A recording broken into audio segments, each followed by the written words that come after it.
Citizen Mike Show.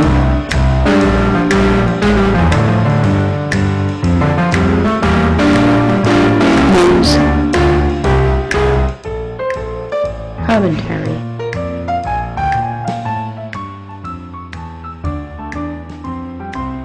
Interviews.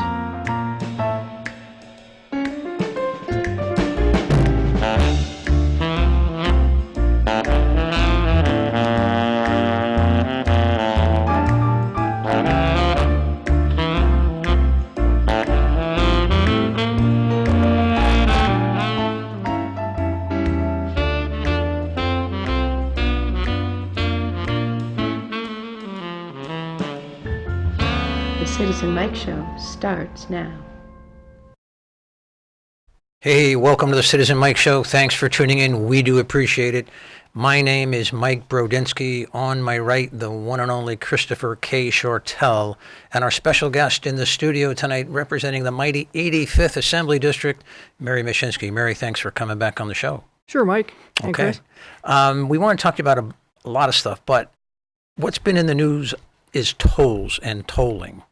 We wanted to get your take on that. I think everyone who watches this show knows that the governor's original proposal for cars and trucks was scaled back to toll-only trucks. And you guys are going to be, I guess, considering this, maybe voting on this in January. So what's your take so far just on the current developments? Well, first of all, everybody agrees we need to fix the transportation fund because it's going to run out of money in 2024. And when we go to build something or fix something, we have to show that we have sustainable funds for at least 5 years in order to get the bonds funded. And starting next year, we won't be able to show that. We won't be able to show we have 5 years of stable funding. What does stable funding mean? Well, it's predictable. It has revenues under it. Okay. And if you can't show that, it's hard to get federal DOT interest loans. It's hard to get anyone to invest in your project. So we're supposed to show we have sustainable funding into the future. And we also know that we have a number of bridges on the poor list. They're defective in some way. And I know there's one bridge that goes over the Thames River, the Gold Star Bridge, and the local folks there do not park their car under it because the pieces of cement fall on their car. So they go fishing somewhere else. The 84 bridge. They're dangerous for people under the bridge. Yes. How about people on top of the bridge? Well, it's the same thing. And I was reminiscing with my husband earlier today before I came over here. When we went to Ireland, when we were first a couple, and we took my mother, and the three of us went to Ireland, and we came back and drove over the Manus River Bridge, and 36 hours later, after we drove over, it crashed, and it fell into the river, and people died. And that could have been myself and my husband and my mother. We just escaped by 36 hours. But you do have to fix them periodically. They do fall apart, and especially with the heavy traffic we have. So everybody agrees with that. And the disagreement is really how do you pay for it, and who pays for it, who pays the user fees. And so there's been three different plans. I actually had legislative management make me a chart so I could remember all the different versions. But there's three different plans that have been kicking around. One of them is the original CT 2030, which is the dead plan. That was that's obsolete now, right? Been superseded? Yeah, that was going to be raised $21 billion over a 10-year period, and it was going to be tolls on all vehicles and 14 bridge locations. And then there's a Republican plan that is $18 billion over 10 years, raises, and it uses money from the rainy day fund, $1.5 billion, to pay down unfunded liabilities so that more money could go into transportation. And then the most recent one is the governor's plus the House Democratic leadership version, and that's $19.4 billion over 10 years. Trucks only, and it's 12 bridges, not 14. So what do you And- think of that? Well, I think this whole process of putting the first one out there and having people shoot at it actually is making a plan that has more in common with, well, how should I say, it's more of a consensus now. They're starting to move toward one picture. And Wait a minute. That- Wait a minute. it- You mean Craig Fishbein is now coming over to your side? no, and I he's didn't say gonna- that, but Oh, okay. I just got it. Okay, go ahead. no, but the Yeah. plans are starting to kind of resemble each other, and that's as a result of the flack at the public meetings. The public meetings were useful. The Republicans went around and had a series of meetings. There was one in Wallingford, and discussed the. I don't know if you were there, Chris, but it was pretty raucous. But I heard about it. I yeah, missed it was a pretty raucous meeting. But anyway, it was good for all this to happen because we could discuss the impact on individual people and see how we could make it better. And I remember sitting with a couple folks at the end of that hearing.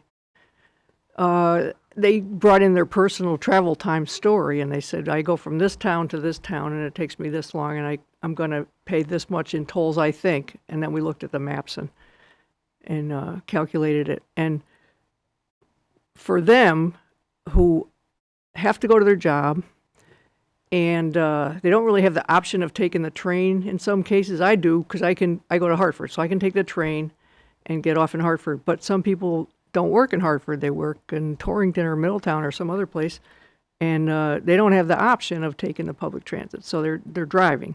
So for them, it was going to be a big change in their yearly expenditures, and that's why with all this discussion and controversy over it, I think it is making for a better plan. The plan that finally goes is going to be more of a compromise plan and a more supported plan.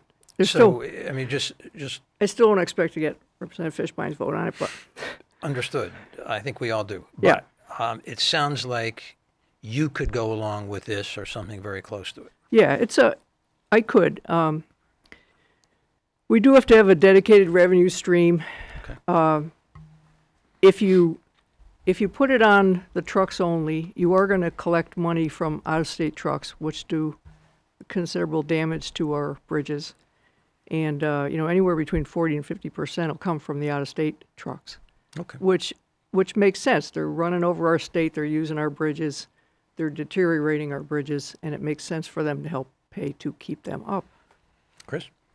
Just a couple questions on the trucking plan. Is Yeah. there a danger that it would be deemed unconstitutional? Because I've read that or heard that it's going to get challenged. And Well, you have to either they- toll everybody or you toll nobody.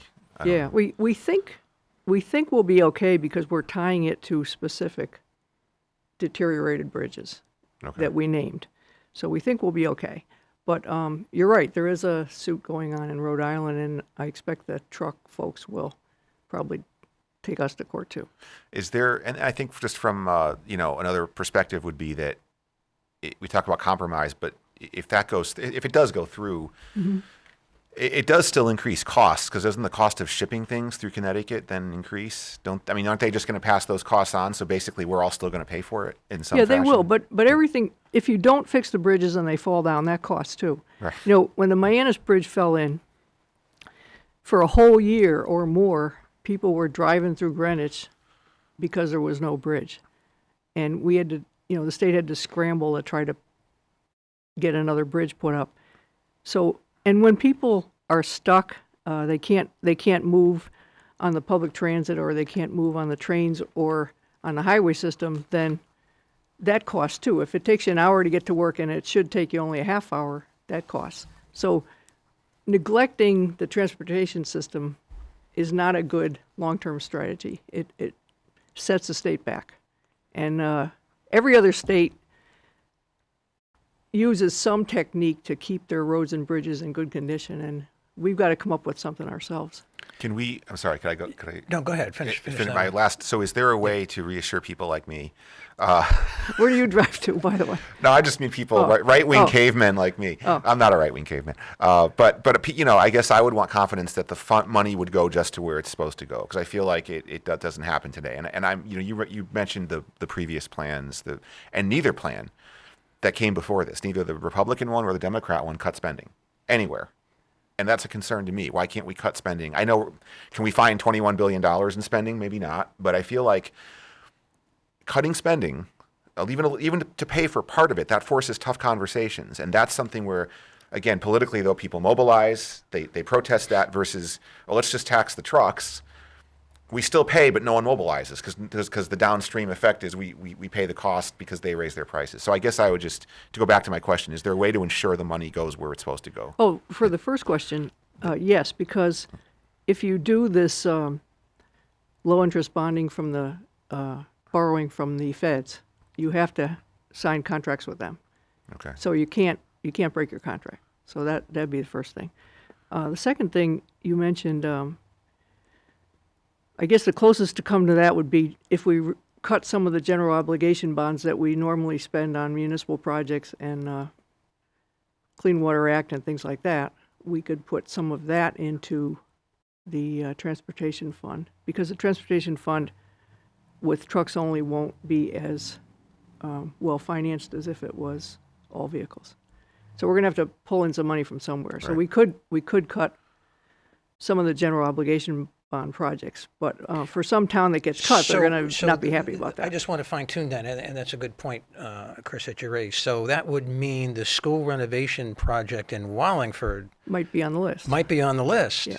And poor Sal Menzo and the Board of Ed, I mean, they just wouldn't Yeah, get we with actually, Vin Candelora and I actually mentioned that to him. Said, you have to watch what happens on transportation because it might affect your Well, school bonding. People talk in theoretical terms. Well, we're just, waste and fraud will cut spending. There's always spending to cut. I mean, as Chris said. And then what you got to do is get Lenny Fasano and his colleagues to say, okay, specifically, what towns are not going to get the money and what projects are on the axe. Let's put that into the mix. Or UConn. Does UConn need to increase their tuition 23% over the next 5 years? Yeah, I was pretty shocked at that myself. I mean, why is higher ed? That's a whole other show. That's a whole other show. Higher ed has gone up exponentially. But anyway. Let me get back on to something you said, and then I have some fun facts that I want to run by you guys. You said the tolls were tied to specific bridges. Yep. You even have a list of them. And there is a list of bridges. Does that mean that when those bridges are replaced or fully repaired, the tolls come off? Well, I'm thinking we will have to keep them in good condition. If you I didn't fix them understand once, it that way. Yeah. Yeah, if you fix them, well, for the purpose of the contract, they'd have to stay up that long. The tolls. Okay. But the last time we fixed everything was about 30 years ago.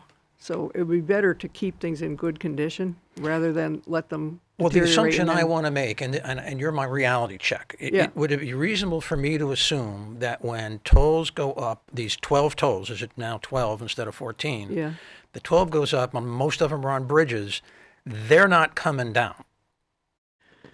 Well, the only commitment we have to make is to the DOT, the federal DOT, that we will fund all these projects. Okay. So, but after that, if the state decides that they want to keep everything in good condition, The tolls stay there. They may keep them on. I think they will. I'm going to go just work on that assumption. I want to go through a couple of facts to lay the foundation for a couple more questions for you. So I'm taking bits and pieces from various articles that appeared in the Connecticut Mirror as a basis for these fun facts. Originally, the governor's plan would raise, I think as you were suggesting, Mary, almost $1 billion, $950 million. Now, under the trucks only, it's a measly $187 million. Instead of $1 billion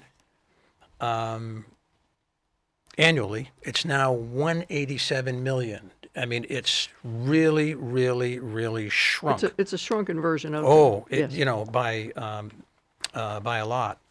For those that live in Wallingford, 91 doesn't have any except on the Charter Bridge. That's the closest one. You'd have to get on Route 95 or some other highways. But if you're sort of on the Route 91 corridor and don't have to go over the Charter Bridge, for those that care, about that stuff, right? You wouldn't pay a toll. Yeah, there are very few in our area of the state, to be honest with you. That's right, yeah.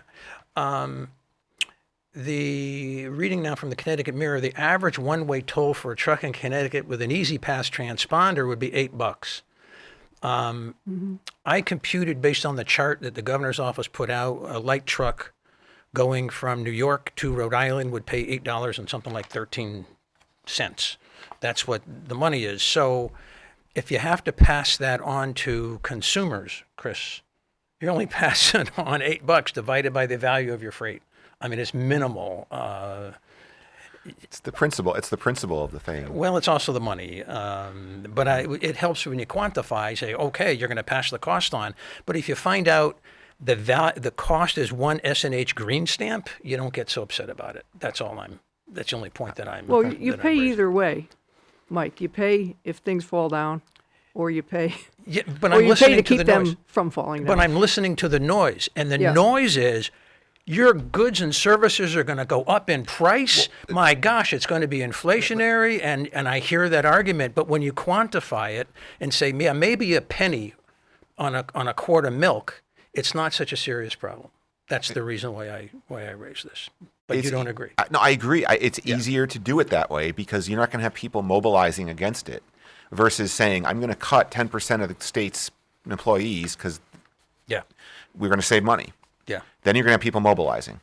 So that's all I'm saying. I want to get to another fun fact. The Republican plan, as I understand it, is they're going to take about $1.5 billion out of the rainy day fund, Right. and they're going to put it into the pension fund. Right. The reporting says to pay down liabilities. That's not really right. What that does is it takes $1.5 billion earning paltry returns, puts it into the pension fund that could earn 6 or 7%, and that extra yield means that the state's actuary will tell the state, well, you don't have to contribute as much, with that extra investment. Is that how you understand the mechanics of it? I'm still trying to make sure I understand it. But what I said at the beginning was Yeah. the plans seem to be coming closer Okay. together. And in the Democratic plan, they also are going to be paying down unfunded pension liabilities, but after the rainy day fund reaches 15%. So that's the only difference now is the Republicans want to do it now, and the Democrats want to do it in December 2021 when the projections are we're going to have 15% cushion in the rainy day fund, which the comptroller told us we need 15% to account for swings in recession. Well, the reason why I mentioned So we're close. the reason why I mentioned the critique that I did just a second ago is I cannot, for the life of me, reverse engineer the Republican plan of raising $130 million a year by putting $1.5 billion into the rainy day fund. I mean, I put it through my stress test, like rates of return are 6 or 7%, and it doesn't even come close. So when I hear Len Fasano and Craig Fishbein and the anti-toller saying, well, our plan is going to raise or save $130 million a year, I'm not a believer because I don't see how that works. But I just want to get done with my fun facts. Well, when I've sat down with fiscal analysis, and there are nonpartisan. Yeah, did they agree Number that's of crunchers. $130 million? I didn't ask them that question, Oh, to be okay. honest with you. But when I sit down with them, they say every state uses user fees, tolls, or something like it Sure. to pay for their highways, and you don't find states that don't do that. It's very rare. Yeah. So they said this is nothing weird or unusual. It's very common among states. And even when you look at, I got the rates here for other truck tolls in other states, and the New York, of course, is high, but their rate is $33.49 for the city, $25.49 for a truck going through New York State, and Delaware is $12.50, and Pennsylvania is $10.60. So we're in the lower So middle. we're actually In the lower end of in the lower end. Yeah, right. Rhode Island's below us. They're $5.31 compared to our $8. Well, this is the question that I wanted. This is the $64,000 question Yeah. that I wanted to get to.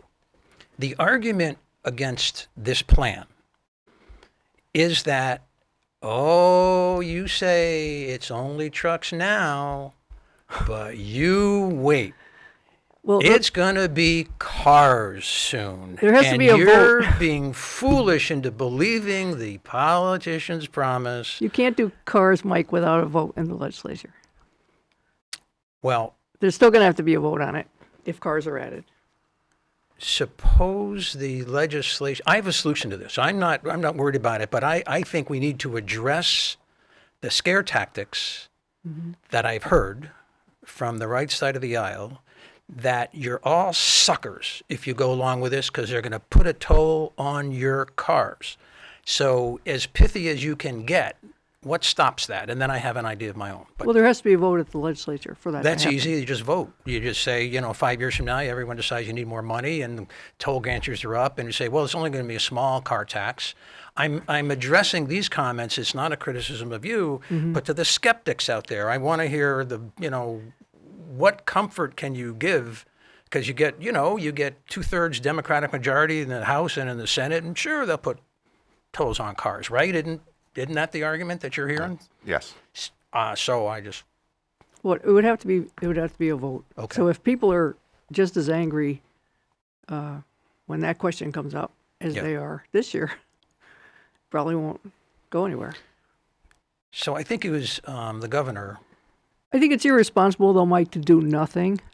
Oh, no one's It's debating that. irresponsible. Maybe Chris is. I'm not sure, but we'll give you the final word. I just want to. Let them fall. Let the roads fall. Yeah, No, let I the can't. roads- We can't do that. We have to come up with some version of one of these things. Lamont said, there's a quote in the Connecticut Mirror, that ensuring cars are not tolled is a very easy thing. It's just a drafting problem.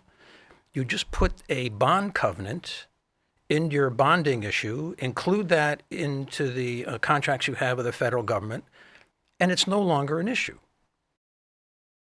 All the scare tactics go away. So put it right in the contract. Put it right in the contracts, but the legislation has to say that, or else people won't believe you because That's they're true. laying the groundwork. No, that's for- true. And I know we're going to talk about Pegpedia later. And, Yeah.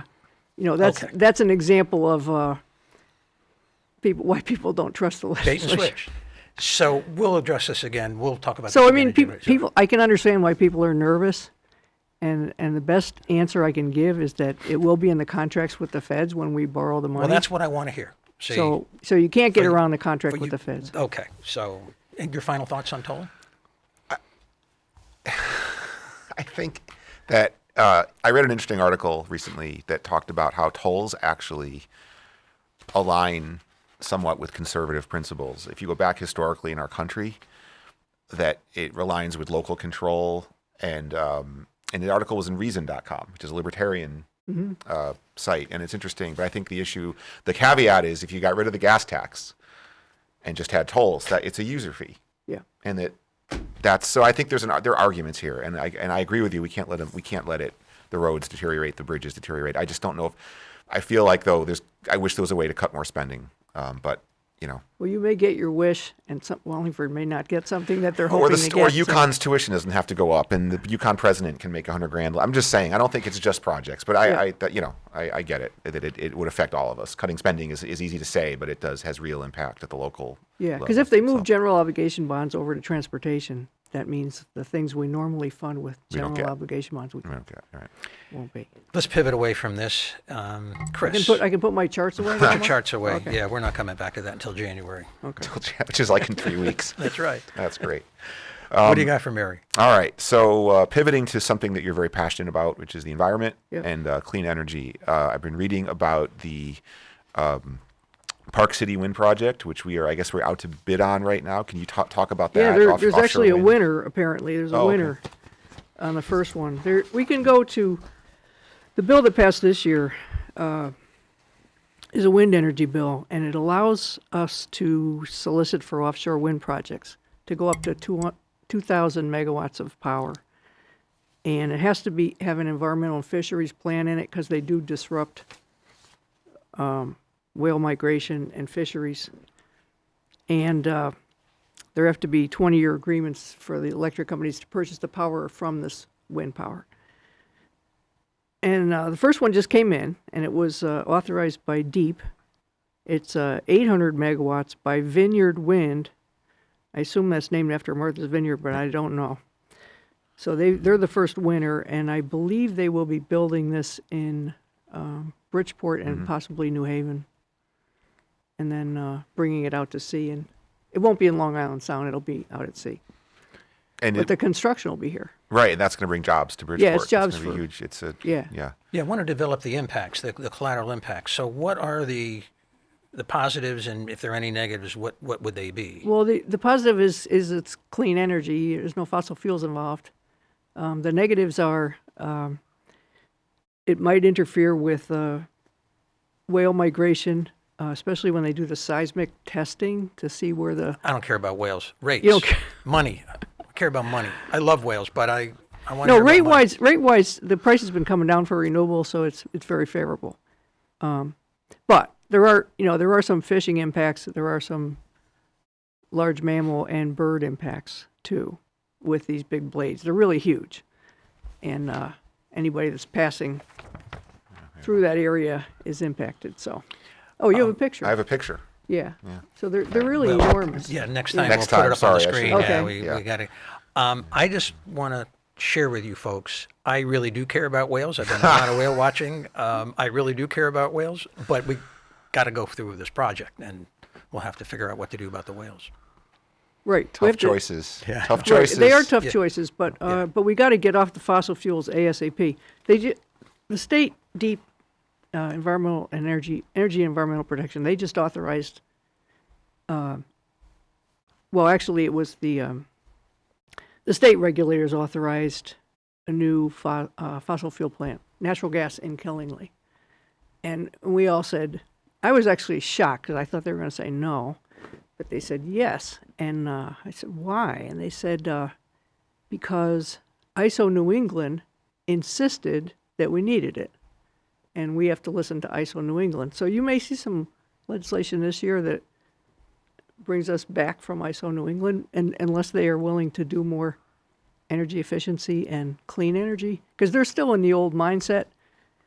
And we have to work really quickly to get off the fossil fuels. We have about 11 years left before climate change is irreversible. I want to get back to rates for a minute. If one is able to determine, is this wind project rate neutral? Is it somewhat adverse?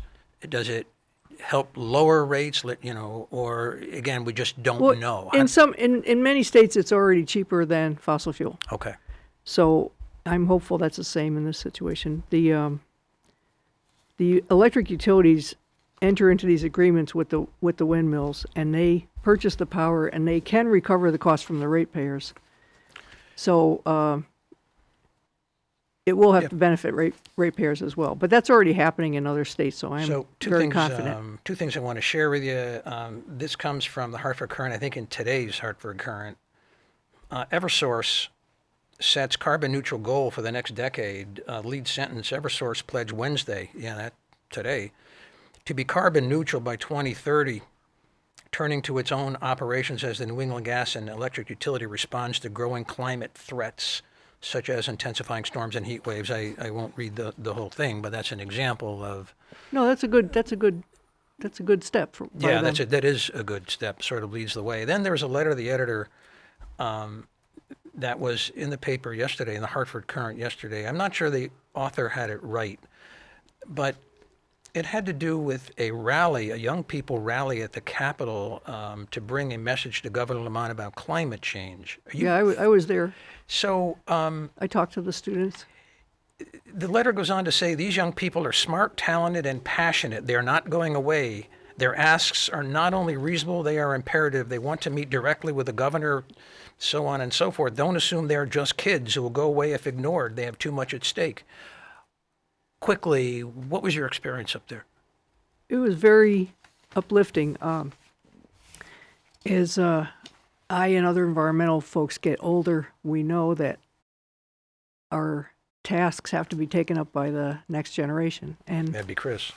yeah, and Chris, and and the millennials, and they have to take up the cause now. And they're very and rightly concerned because the worst effects will happen to their generation, not not my generation.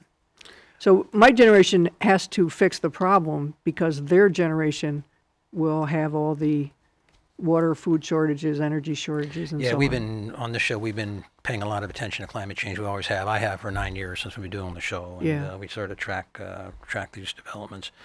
A couple of things, we don't have a lot of time for each of the topics, so maybe they can be sort of shorter topics. But I talked to you before the show about some things that you hope to see accomplished, and one had to do with recycling.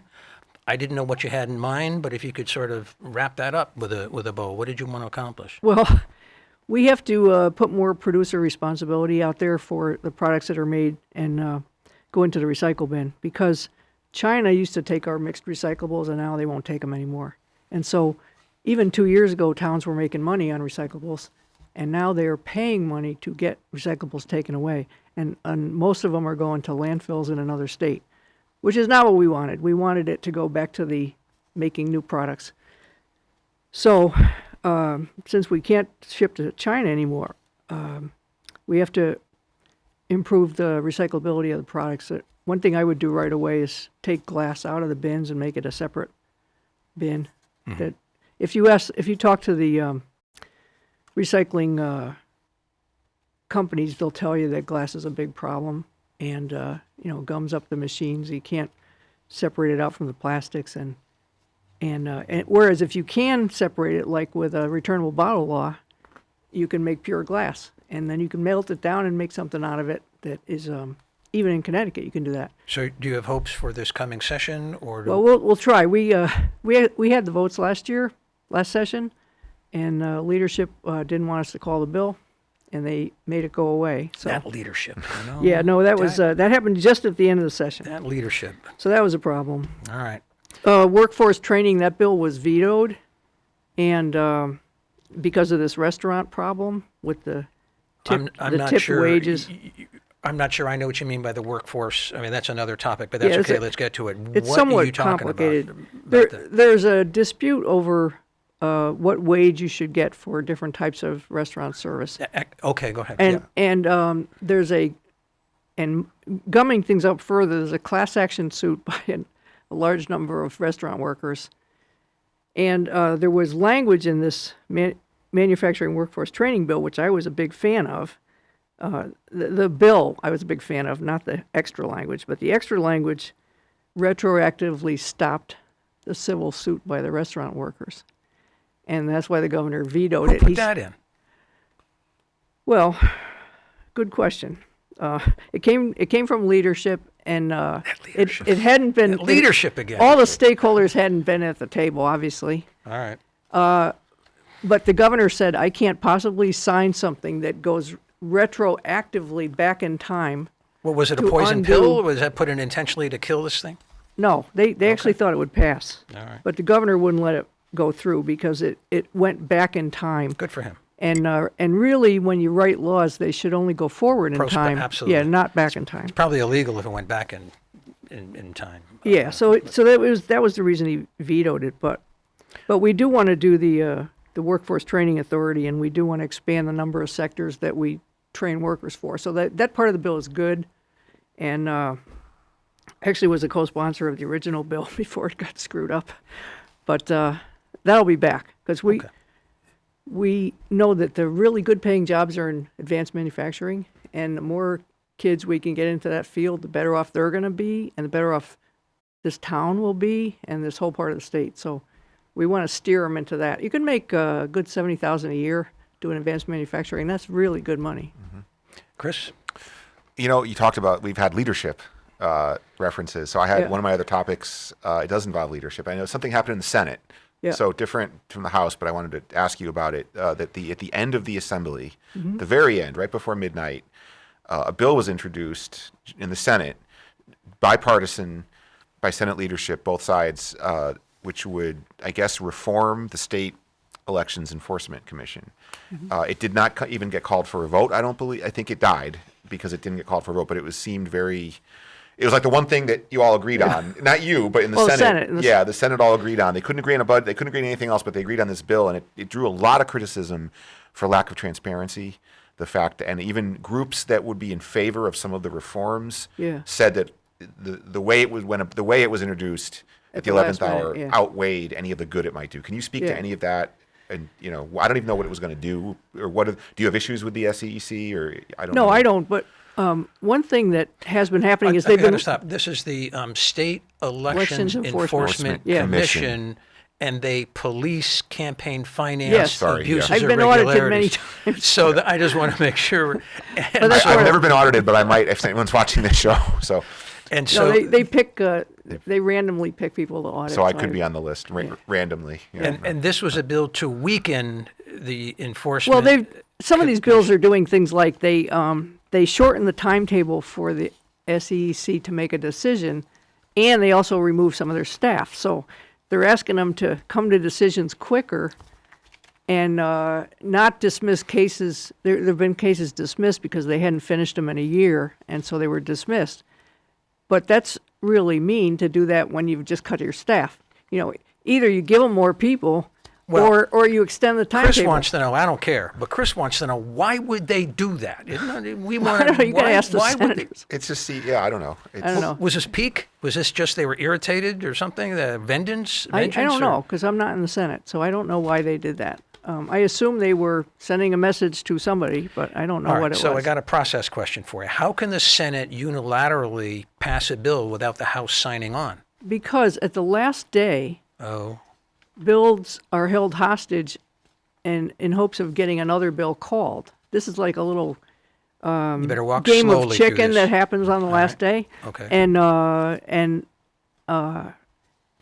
the Senate will want something to happen in the House, and if they don't get this something, they kill a bunch of House bills. So this hardball playing is really intense on the last day. If you even put your pen down for a second or use the restroom, you could have your bills go down just because somebody is trading your bill for another bill upstairs in the Senate, and you may not be aware of it. So we're like watching everything on the last day. We're watching every single So if I understand document you, in motion. what I'm hearing is the House went along with it. No, the House did not like this bill. It was the Well, Senate. but you voted for it. Someone had to approve it in the House, or else it wouldn't be a bill. The Senate can't pass bills unilaterally. Doesn't there have to be a House approval? Yeah, but some of the bills die on the Senate calendar. They try to pass them. Yeah, but what I'm understanding, I think, is the Senate was saying we want this change. Yeah. You're going to vote. The House of Representatives. You're going to vote for it under duress, but you're going to vote for it if yeah, but you I don't. want. I don't think we did though. Well, it can't be law then. Right. Can But it? but they have already shortchanged their staff, Okay. and they've already been losing some cases because So it they went didn't through finish them with the. It went through the Senate, but not through the House. I don't think so, but I'd have to look that up to be sure. Okay. And just to give the other side, I know you Yeah. asked why would they I'm quoting the CT Mirror article. The reason Looney and Fasano defended the failed measure is offering necessary remedies for a commission they deem both too bureaucratic and too picky at times. The commission, they said, should spend more time on significant breaches of elections and campaign finance laws. Fasano said, if you want to make the system really work, go after the bad guys. We need to cut down on the superfluous stuff.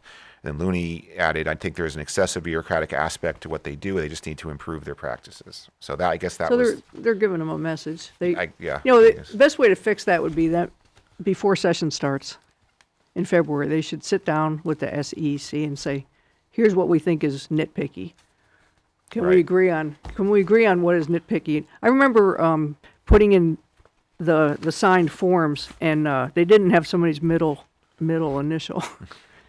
And that was a trigger. They didn't have the middle initial, so that caused yeah. yeah. So maybe some of the stuff could probably be resolved before there's legislation necessary. Right. Maybe they were doing that just to like whack somebody over the head and Right. get their attention. So another item on our list to talk to you about is a measure that may impact or is impacting WPAA, the station that we're broadcasting. We're using the WPAA studios. What happened there, and how does it affect stations like the one we're on, WPAA? Well, there's a extra tax on cable TV bills that goes specifically for these little stations like this one. to keep them alive. This and is to, a grand station. It's not a little station. This is well, it's a prize-winning. international It's a reach. prize-winning station. Once I it know hits it is. YouTube, it's international. But go ahead. Yes, Yeah. but and then part of the grants go to the schools, and they set up their video conferencing and their educational videos. So that money is supposed to go to those purposes. And several years ago, when the budget was in deficit, the negotiators took the money that was supposed to go for the stations and the schools and put it into the budget. And for the last couple of years, I've been trying to get it back. And this year, I did. And then on the last day of voting in finance, I sit on Finance, Revenue, and Bonding, is one of my 3 committees. And the last night before last, we were looking at the changes that we were going to make, and it was not in there. I went to the chairman. I said, "You promised that you'd put it back," and they had forgotten it. So they put it back in, and we redid the numbers again. And now the money is going to its intended purpose. So all the local access stations, they'll be able to get their grants now. Now they and can the get schools their will be able to get their grants. And that was what the whole thing was for. And the co-chair from East Hartford, Jason Rojas, said he agreed with me that it should be restored. And he said, this is why people have a bad opinion of government, when they see the monies that are supposed to be for one thing and then they're put into something else. And he doesn't like that. He said that's bad for credibility of your state government. And so I think he will keep it where it is. I think it's safe. Okay. As long as he's in the legislature. So that means I have an ally. We can have a show next week. Right? I think that's what that means. So Hopefully. what else No, you got for and you have to Mary? apply for the Yeah. grants, obviously. Oh, yeah. It's, And it's, qualify, it's a sure. competitive program. Okay.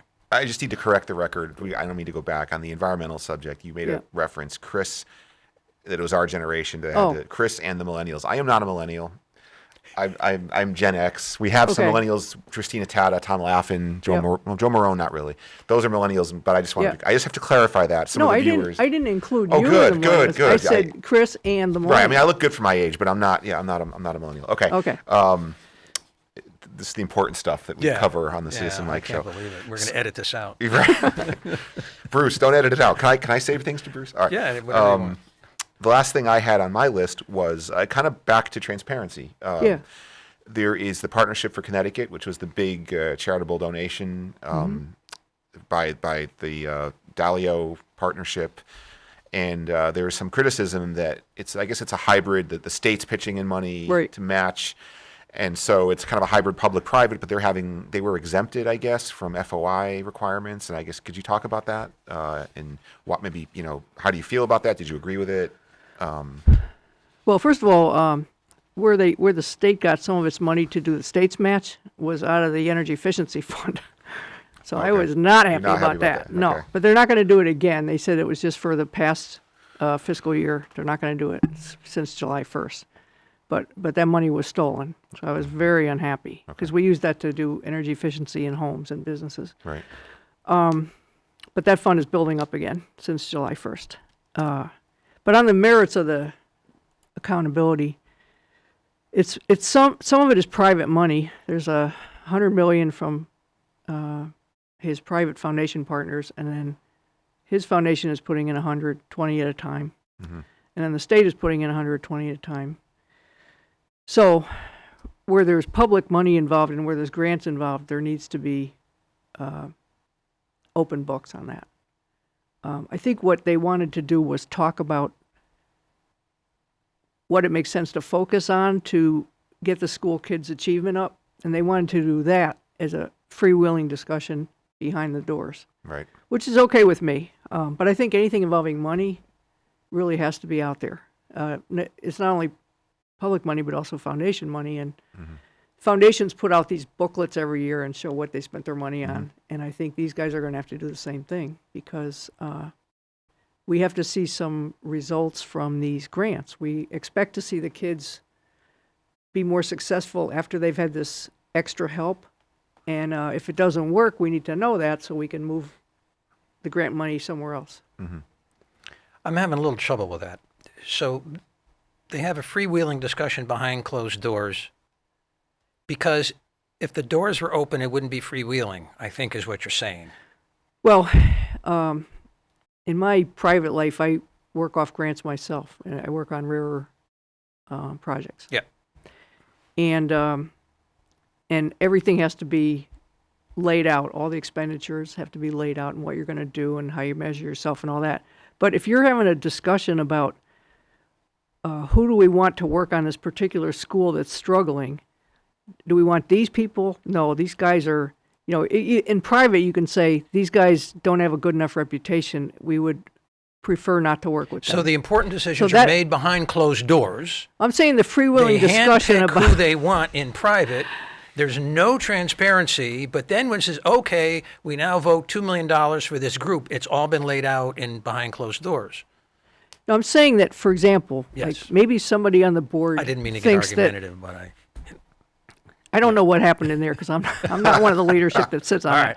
But say one person on the board says, I think that only religious groups can do a good job with schools. And then somebody else says, no, that's not right. I think only anti-poverty groups can do you it. want to keep that secret, and I can see why. If you're gonna say things about one aspect of the community that you don't think they meet the standards and they're not very good and we shouldn't give them grant money, you probably want to have that discussion amongst yourselves, and then vote on it, and then put out who you gave the grants to. Well, let's agree to disagree on that. I think it should all be opened, and they're not, seeking to be reelected because they're private to begin with, and state money is intermingled with all this, and so decisions are made about public money behind closed doors, and then it's sort of rolled out as to the dollar amounts, and they pretend like they're being transparent. Let's just agree to disagree. I want to talk about drugs Okay. from Canada Okay. or from anywhere. Drugs from Canada. What kind of? These are prescription drugs. Prescription drugs, We're yeah. not talking about. We're not talking about weed or anything. No. What might happen on that? That bill front? did not. I thought this bill passed, but so when a bill passes the House, I think it passed because I remember voting on it and debating it. Yeah. And then I find out the Senate didn't let it go. So I thought the 7414 had passed, but it didn't. And what it would have done is let the comptroller of the state set up a prescription drug program by which individuals could enter the state's purchasing pool, and that would save money for individuals. And it would have discouraged the pay for delay, or discouraged the delay of the generic drugs coming on the market, because there would be a penalty price on the drugs would have to be sold at half price for the duration of the delay. And it was also looking at importing drugs from Canada. I talked to the AARP about this, but we're going to run the bill next year, and they're all happy to run the bill again. Okay. And but they think there may be as much as 33% savings on prescription drugs if we do this. So So Connecticut Mirror had something on, and let me just pick out a couple of phrases to add to that, add to this discussion. It says that lawmakers and advocates, hope to bring it back in the upcoming legislative session in February. Efforts next year will likely include exploring drug importation from Canada, Yep. tackling the rising price of insulin, the formation of a drug review board, and banning a practice known as a pay to delay, which postpones the introduction of generics. right. No one knows, I'm reading, no one knows exactly how much money could be saved by shipping drugs in from Canada. The lawmakers have pointed to statistics showing medications there are 30 to 50% cheaper. Yeah. We know that firsthand. My wife is from Toronto, and she goes back several times a year, and we hear chat about the prices of prescriptions because we complain about it, and you pay that much? In the States? Yeah, we do. Well, they don't. Finally, 4 states have recently passed legislation allowing them to seek federal authorization to set up programs. Vermont, Colorado, Florida, and Maine have passed that, and they are work in progress. The federal government has something to say about it, but the Trump administration is somewhat sympathetic, apparently, to this. It took tentative steps towards allowing the importation of certain drugs from Canada.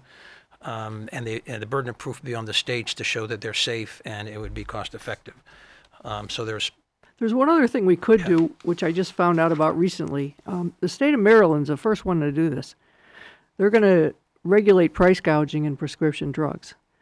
And it's triggered by any rapid price jumps. So and you've seen this in the news where one company or one inventor had full control over the drug, and just because they could, it went up 1,000%. Yeah. So the way the Maryland law works is there are triggers for rapid increases, and then the state will come down on them. Now, whether this can actually work or not, I don't know. It's a new law. I'm going to watch it and see if we could think about doing it here. final thoughts, final topic. You're good? I think I covered everything. You guys are very thorough. Well, we have a much longer list and we had to pare it back because it's only an hour show. I Mary, made you a chart, and this may on the tolls? interest you. No, this is I asked legislative research to make me a chart comparing all the different versions of the tolls. Oh, Well, And I thought that if you thought could leave guys it with the would be Citizen Mike entertained show by this. in January or Yes, there's one February, for we'll take that up. And so, Mary, thanks for coming on. I We think do I've got one appreciate for you too, Mike. well, I'm keeping this. Yeah, so there's one for each of you. And thank you, viewers, while we sort out the paperwork for watching the Citizen Mike Show. We're here on Wednesday nights. You can watch WPAA on Thursday, Friday, Monday, Tuesday, Wednesday at 9 p.m. And so we've always said if it's 9 at night, it's Citizen Mike. But also you can watch the Citizen Mike Show on YouTube. Go to YouTube, search the Citizen Mike Wallingford channel, follow all the usual prompts, and all our shows, including the most recent, will come up. It usually, takes a day or so for the Citizen Mike Show to appear on YouTube. Thanks for watching. We do appreciate it. Thanks to Bruce Haig in the booth. He's the brains behind the operation, and WPA Executive Director Susan Huizenga. Good night, everyone. See you next week.